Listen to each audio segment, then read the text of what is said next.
Hey everyone, welcome to another episode of Rise Together. So many times I say I'm so excited. That's just a part of who I am. Some of you have just now gotten to know me and realized, wow, Serge really is just excited all the time. But let me tell you right now, this episode might be the most exciting episode we've done in a long time because of how it happened and what happened. So before I even get into all that, let's introduce you to our guest today. This is Chris Smillie Cole. A lot of people call him Smiley. What's up? How you doing, man? Good. How are you today? I'm doing great. Chris is a associate over in California for our neighborhood market stores. And so this is going to be a really great episode because do you want to tell them how we met? Of course. So a lot of associates know that there was that Fortnite gaming tournament or also Rocket League, depending on which game you play most recently. And we actually got paired up in one of the brackets. I believe the first game, I believe both games, I kind of beat you quite a bit. Overall, it was a pretty good game for me, I would say. It was just crazy. We just happened to get partnered up on there and just kind of started talking about all this, and that's kind of how we met. So it's been way fun. I hope that all the associates that did participate in the first ever Walmart Wars, the gaming tournament that we had last week, I hope that everyone posts about it. So be posting on social. Talk about how great it was. Hashtag Walmart World, hashtag Walmart, do those things because we want to hear your stories. And this was one that I jumped on just to have some fun. It's actually my son's game. He loves it. I do play a little bit. I had the OG skin, the knight. Hey, you did have a couple moves in there. I was impressed. But I absolutely got smoked. Let's just be honest. But that's beside the point. It was way fun to get on there. And most importantly, it was even more fun because I got to hear from several associates while we played, just talking about your lives, what you're doing in the stores and where you're at all over. And Right. Chris and I got to talking about, from Utah or at least lived in Utah, just recently moved to California for a job promotion with the company with Neighborhood Market, which is pretty exciting. Chris he's a veteran for us. He's in the reserves doing that as well while he's working, which is amazing. So thank you for your service. I'll tell you that right now. But also, Chris is also a live streamer for Twitch, I believe, right? Twitch TV. There's a couple different video games that I stream on there. So Nunny_TTV. And I saw some of them today. I saw you were League of Legends, so we can talk about that too. But let's talk about the reality of where we are in 2019 and what video games have become. You and I were talking about it before the show. Let's just talk about Fortnite and League of Legends alone. Well, just think about how much technology we have these days. Everything is going to the digital age. That's what we're moving to. And if you just think about how large of a community that the gaming community is, for instance, League of Legends, every time there's a world championship every single year, there's close to 500,000 people watching that year round. Like on record, it has had more viewers than the Super Bowl on a year-to-year basis, just because of how many people in the world are involved with this. Wow. I believe last year when I watched one of the games that I was watching, it wasn't even the final, it was one of the quarterfinals.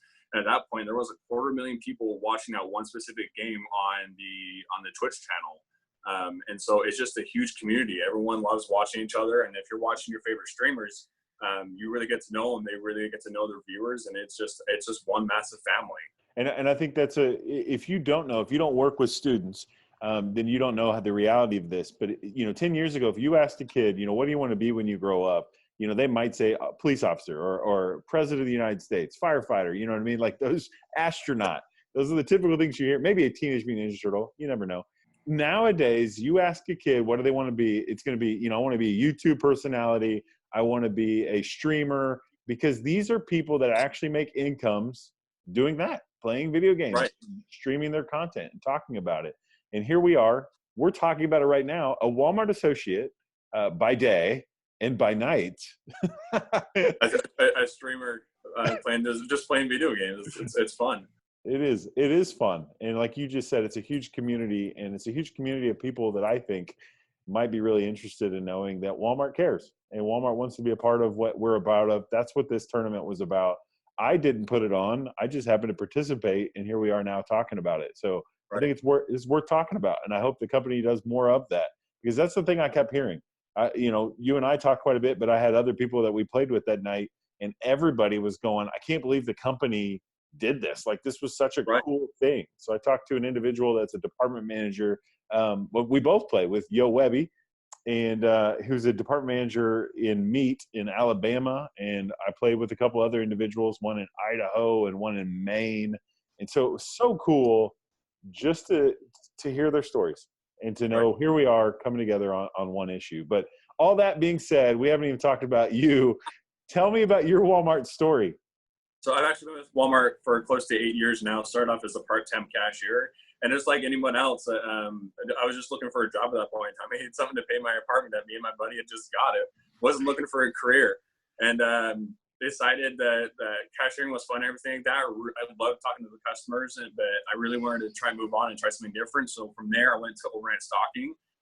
Decided I wanted to try and become a manager with Walmart. So I became a grocery department manager for Department 92, 95, 96 in my first store, 1888 in North Logan, Utah. And that was actually a lot of fun. It was definitely a challenge taking on that big of a department for your first time. I'll tell you what, I learned a lot though. From there, actually, that's when I joined the U.S. Army through the Utah National Guard. And so I was gone for a couple months. And then when I came back, took over Department 91.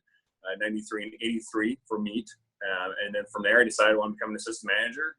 And then from there, I went to store 1572 in Vernal, Utah. And I was at that store for about 2.5 years. Then I wanted to try the neighborhood market out, decided I wanted to become a store manager.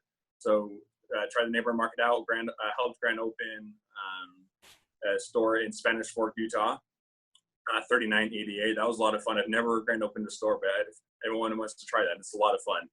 And then from there, I decided I wanted to see what's going on in California. I heard there was some changes, and I wanted to be a part of that, and test it out. And here I am currently at 5606 in Woodland, California. That's outstanding, man. Lots of shout outs there from all over. What are some of you talked twice about the grand opening. What were some things that really popped out at you during the grand opening that you'll never forget? Like lessons you learned or things you saw? Honestly, the involvement that you have with the associates, because you can transfer from one store to another and try and kind of get your grassroots with everybody, kind of get connected. But when you're coming in with a brand new group of associates and you're building the store, you're building the fixtures, you're stocking these empty shelves, and you just see the store come alive. Like you just become connected as a family from the get-go. It's just a bond that I honestly don't think I'll ever forget. That's awesome. And a lot of people don't think about that, or at least not around where I'm from, because Walmart's just kind of always been here in the heartland. And so you don't think about the fact that there are stores literally being built still from the ground up. So that's kind of fun to hear. So how long have you been with the company total then? In August, it will be 8 years. 8 years. What are some of the things that you've just learned along the way in the last 8 years that are with you forever? Honestly, the way that we treat our customers, every store is different on what kind of customer base you have in your store, and you really have to learn and how to best help them the best you can. And so coming in with a smile on your face and just learn what it is that the customers want has been something that I've really learned, especially with being in 4 different stores. I've learned that just to come in, watch the customers, see what they need me to do, see what it is they need from us, and just be there from them is something that I will always take no matter what position I'm at. It's been an adventure, and just learning how to help those people in our communities has been an awesome experience. That is great, and like you just said, being a expert on your customer, like knowing your customer, figuring out what they want, what they need, and being able to be that, because that is a passion of ours. We want to see our associates engage customers from the get-go, not wait for them to ask you for things, but instead us asking them what we can do for them. Sometimes we forget because we might have a bad customer experience, and so we carry that over into the next customer when it's not their fault. In the same way, it wasn't your fault that customer didn't treat us well. Maybe they're having a bad day too. They're good people. We just all have bad days sometimes. So shrug that off and keep moving forward. Talk about being working for, you're with the National Guard right now. Mm-hmm. How's Walmart been with that transition? Honestly, has it been helpful? Walmart has been super understanding about it. And there's been things that I've learned at Walmart that I've been able to carry over into the National Guard. And there's things that I've learned in the National Guard that I've been able to carry over into my career as an assistant manager now.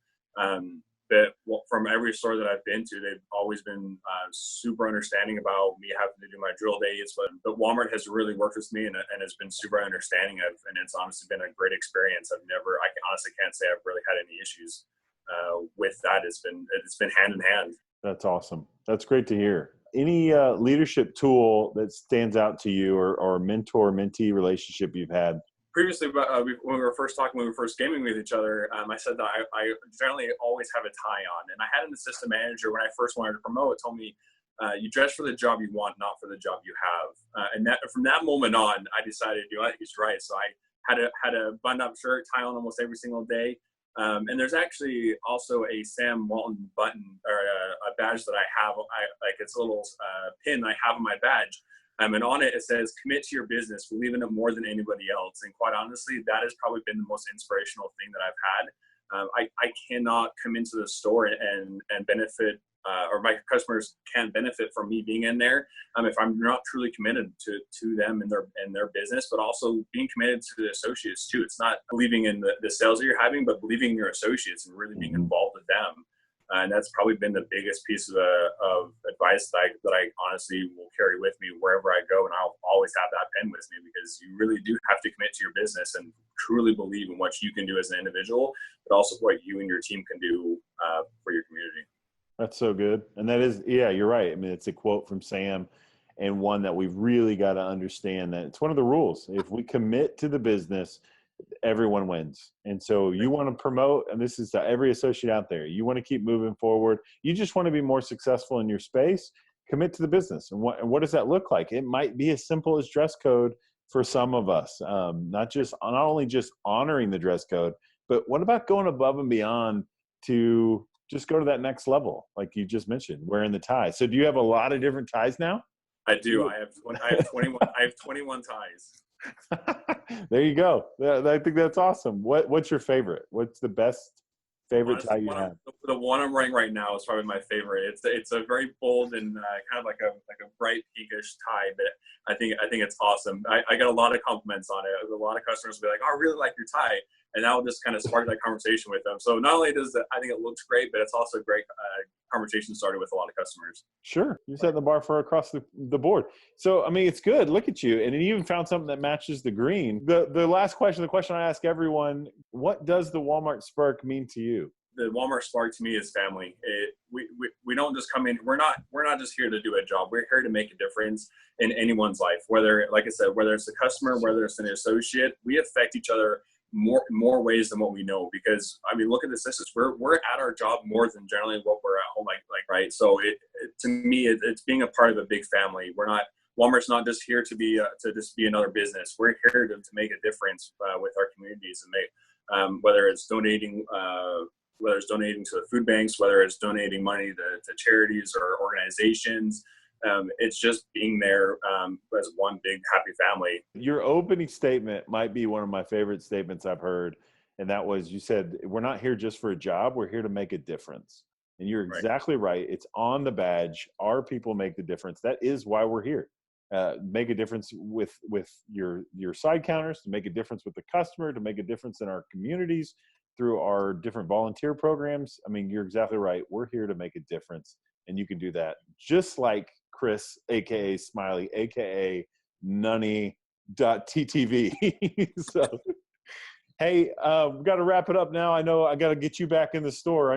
Thanks for having me. I really appreciate it. Thank you so much for watching this episode. If you enjoyed it, you liked it, make sure you go and follow Chris in one of his social platforms. We'll post it here on the video as well as in our notes. But as always, you can watch these episodes and so many more, Facebook, YouTube. You can also listen to it on SoundCloud, iTunes, Google Play, all those different things. So some of you maybe not know this, but you can say, okay, Google Play, rise together, Walmart, and we will come on our podcast. So it's pretty exciting. You can do that.